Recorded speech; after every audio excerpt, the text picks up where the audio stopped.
Salut à tous, j'espère que vous allez bien. Donc petite vidéo mise à jour sur le Bitcoin et l'Ethereum. Donc on est sur Twitch, on est en live, il y a le chat qui vous passe le bonsoir. Donc n'hésitez pas à nous rejoindre. Vous avez le lien dans la description de la vidéo. Et bien sûr, comme toujours, je tiens à remercier la communauté. Gros merci à la communauté Twitch. Merci pour votre temps, ça fait plaisir, merci d'être là. Et à la communauté YouTube aussi. Merci pour votre temps, les likes, les commentaires, les partages, etc. Donc merci les amis. Je vous mets le petit warning et let's go.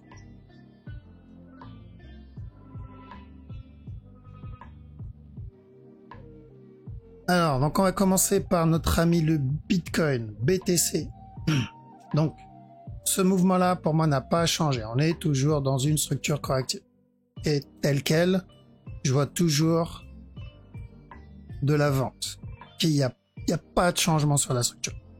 Donc, pour les prochains jours, je vous montre les deux scénarios que je vois ici. C'est où on est sur un expanding dégueulasse là-dedans, ensuite un drop.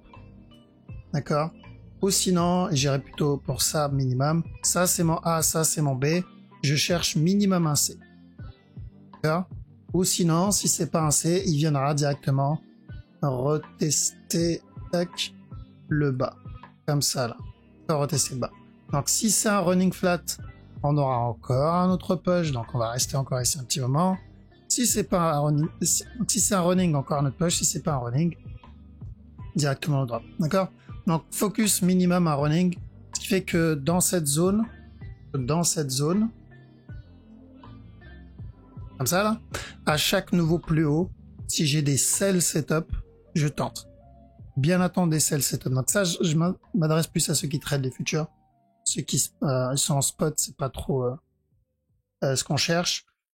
En spot, on sait que à chaque nouveau plus bas, on va chercher plutôt à acheter. D'accord? Pour ceux qui ne l'ont pas déjà fait.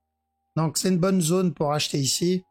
Là, j'attends un nouveau plus bas pour revenir péter ce bas-là, minimum. Voire même peut-être après celui-là. D'accord? Parce que la majorité des brokers n'ont pas encore cassé ce bas.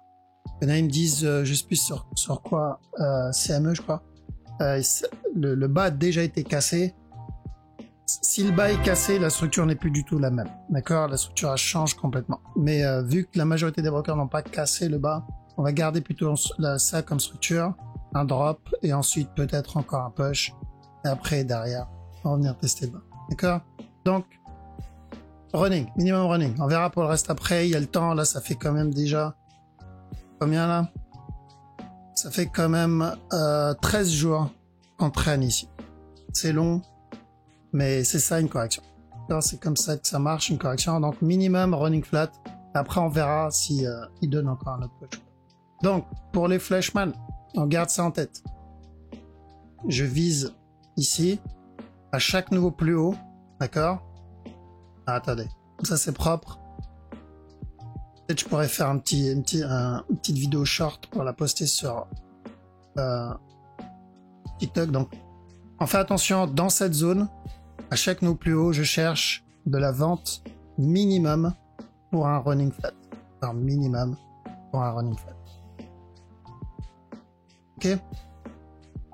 Ethereum. Alors, ETH, c'est la même analyse. Alors, par contre, j'aimerais bien qu'il pète ce top d'abord. Il y a de bonnes chances qu'il pète le top. Une fois ce top cassé, je dois faire attention à un potentiel flat pour un A, un B et ensuite un C. S'il casse celui-là, on ira pour un running, mais pour le moment, on n'en est pas là. Donc, pour le moment, ça c'est, je le considère comme un A, voire le B, et ensuite un C. D'accord? Sur le plus gros move, une fois cette correction terminée, encore un push. BNB. Alors BNB, on surveille s'il casse ce top. D'accord? Parce que s'il casse le top, la structure va changer un peu. Nous, ce qu'on voulait, c'est une correction encore moins un dernier plus bas. Le truc, c'est que si le top est cassé, on ira pour juste un plus gros flat. Hein. Ça changera pas énormément la structure, c'est juste l'interne. Je partirai donc, si ce top là est cassé, je partirai pour ça comme A. Ce qui me fait là un B et encore un C. D'accord? Et ensuite la continuation, parce que dans tous les cas, ce qu'on surveille, c'est ça comme A, B et encore un C. Donc le gros move, ça n'a pas changé. C'est juste l'intérieur où s'il casse le top, on ira pour un plus gros B. Le dot, charge la vente sur le dot. On va venir tester au moins ce bas-là. Le GLD, attention running. On l'avait dit, je crois, la dernière fois. Quand on était là, on a dit quoi? Charge de l'achat et ensuite de la vente. C'est toujours pareil. Donc on a eu le up. Maintenant, tant que ce top n'est pas cassé, si j'ai des sell setup, je tente. S'il vient péter le top, ça invalidera la structure. Pour le moment, il l'a pas fait. Donc ça reste la même direction. Pulse. La vente. On va venir tester le bas. Toujours. Alors, il descend doucement, mais sûrement.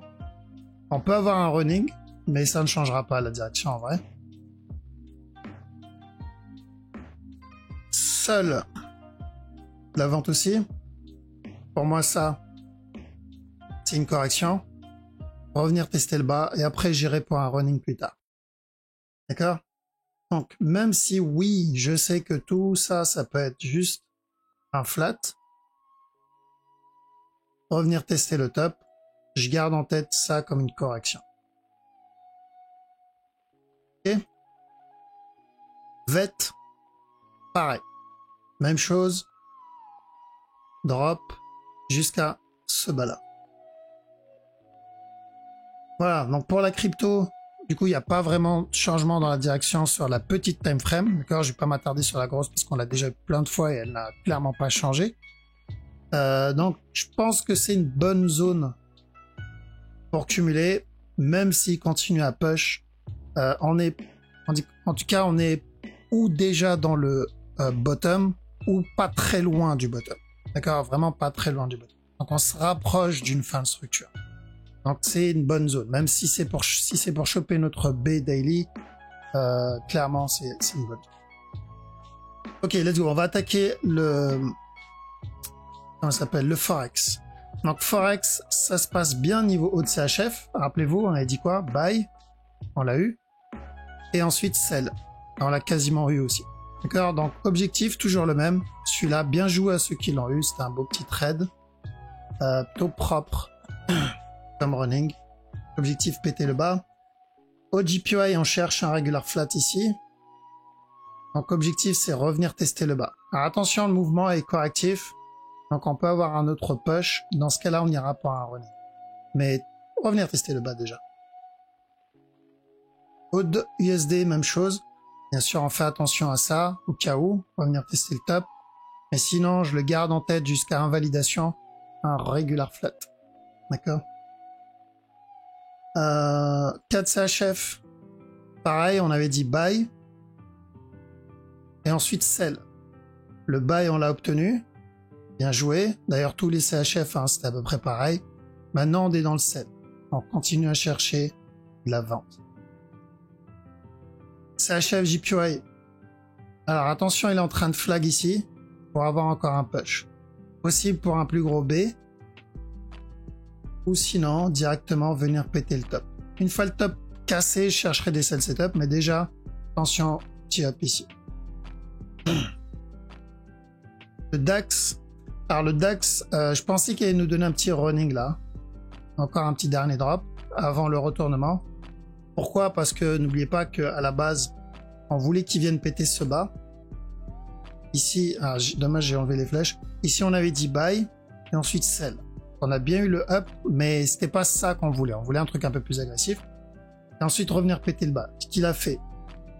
Donc maintenant, c'est la prochaine étape. Prochaine étape, c'est ce up là avant le drop, ou sinon carrément le gros running. Donc en petit time frame, si vous avez des buy setup, il corrige là-dedans là. Si vous le voyez corriger ici, ça peut être une bonne opportunité. Un peu comme là. D'accord. Correction, on tente.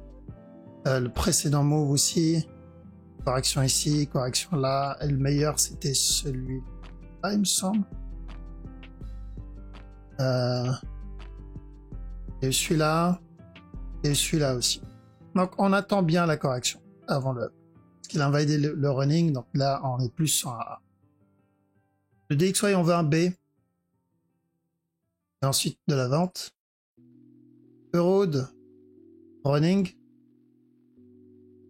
Et ensuite encore un push vers le haut. EuroJPY.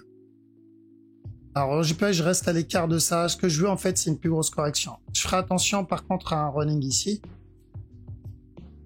Au cas où. Un push. Et ensuite une plus grosse correction. Donc là, ça vaut pas le coup. EuroJPY aussi, il n'y a rien d'intéressant. EuroNZD. Je veux un C. D'accord, minimum un C, même s'il me donne un truc un peu plus complexe, genre A, B, C, et ensuite le C, je veux ce C. Donc drop EURUSD, même chose que son cousin, attention à ça, d'accord, c'est possible. Par contre, si je le vois corriger, j'irai pour un plus gros flat.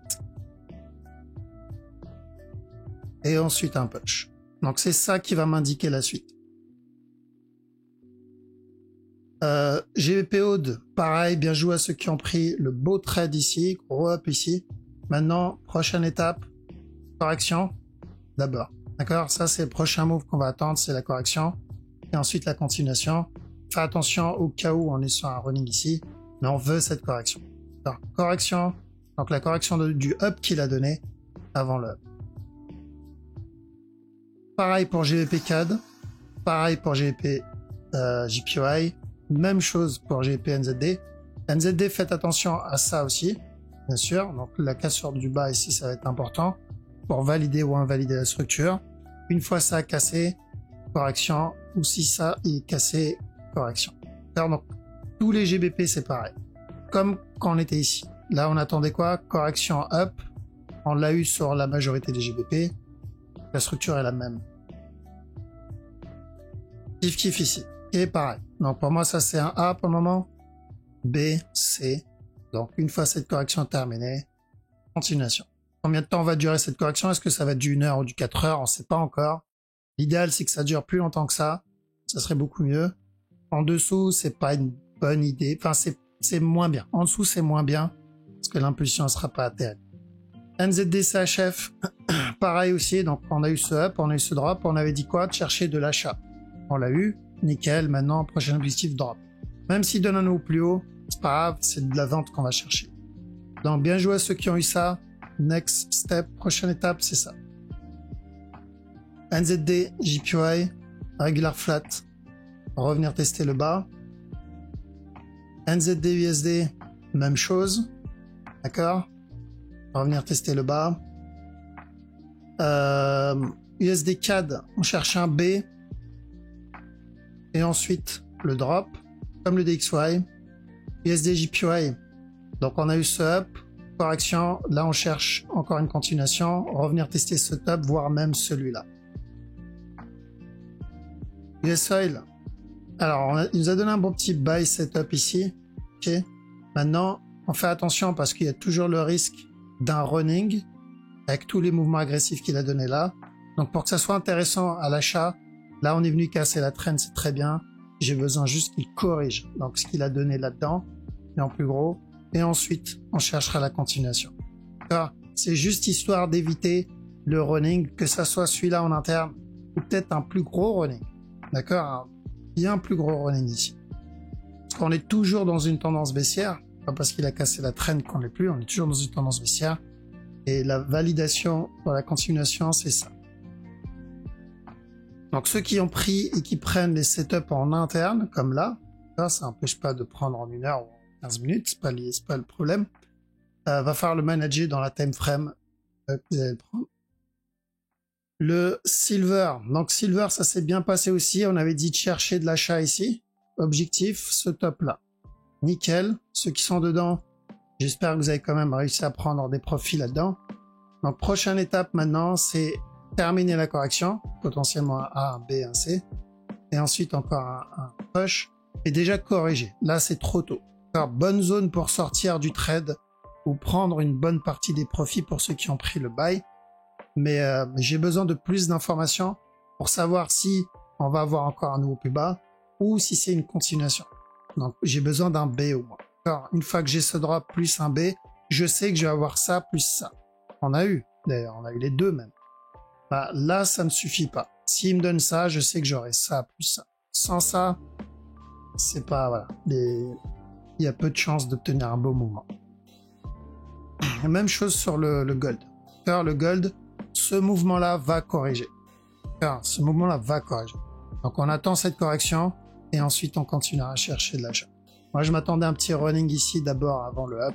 Il ne l'a pas donné. Je pense pas que ça soit le C du run. Ça c'est possible, mais je pense pas que ça soit ça. Donc j'irai plus pour un plus gros B d'abord et ensuite la continuation. S'il pète le top tout de suite, ça ne m'intéresse pas. D'accord, je veux ce B avant le up. Ok, donc si on repart sur du daily, on fait attention à un potentiel running là-dedans. D'accord? Donc maintenant sur du weekly, rapidement, on garde en tête que le regular flat est toujours bon. Et le regular flat est toujours bon. Donc tout va dépendre de ce qu'il va faire après. Si c'est le regular flat, il reviendra tester ce top. Ce sera aussi simple que ça. Maintenant, j'aimerais bien qu'il revienne péter le bas encore une fois, donner une fin de structure avant le up. Alors, c'est pas moi qui choisis. Donc par contre, s'il donne un gros mouvement agressif vers le bas, il s'éloigne de ce bas-là, le regular, voilà, les chances de l'obtenir baissent. Mais pour le moment, il y a de bonnes probabilités pour le regular flat. On le garde en tête, il n'est pas invalide, il est toujours bon. Faites juste attention dans cette zone ici là. Ok, voilà, on a fait le tour. Je passe sur le chat, comme ça je laisse le chat vous dire au revoir. En tout cas, le Bitcoin n'a pas bougé. On est vraiment toujours dans cette phase. Vous avez bien vu, c'est pas évident à trade ce genre de move, surtout si vous tradez du genre du 5 ou du 15 minutes ou du 1 heure. C'est encore pire. Maintenant, ceux qui tradent la plus petite time frame, c'est une autre histoire. Mais il n'y a pas besoin. Le message est clair, d'accord? Pour le moment, c'est en train de corriger. On a la direction, c'est tout ce qu'il faut. C'est tout ce qui m'intéresse. Ce qui m'intéresse, c'est d'avoir la direction. Quelle est les chances d'avoir cette direction? Ça peut s'invalider. C'est toujours une histoire de probabilité. Et une fois que cette structure est terminée, on attaquera la suite. Donc, pour le moment, à chaque nouveau plus haut, si j'ai des sell setup pour le Bitcoin, je tente. Si je n'ai pas de sell setup, s'il part sans moi, tant pis, ce n'est pas grave. Ok, c'est pas grave. Faut pas avoir la rage et se dire, vas-y, il faut que je rentre. Là, vous allez commencer à prendre des structures dégueulasses et perdre de l'argent bête. Donc, on court pas après les bougies, jamais, jamais, jamais. On attend, on patiente c'est top. Après, appliquez la stratégie que vous avez pour rentrer. Donc, si votre stratégie demande à avoir un setup, c'est encore mieux. Si votre stratégie ne demande pas d'avoir un setup parce que vous l'avez suffisamment backtesté, vous savez comment rentrer, comment sortir, comment manager, ça c'est une autre histoire. Ok. Donc, s'il y a une stratégie, appliquez bien votre stratégie. S'il n'y a pas de stratégie, ne faites rien, d'accord? Parce qu'on ne peut pas entrer dans un trade sans stratégie. Il y a la méthode, le wave, et il y a là, voire les stratégies. Nous, on a plusieurs stratégies, 3, 4, 5 stratégies à côté, en plus, avec la méthode. D'accord? Parce que chaque stratégie est dédiée à une situation en particulier. Ok, bref. Donc, je vous laisse ici. Je vous dis à vendredi si tout va bien. Passez une très bonne soirée. Ciao.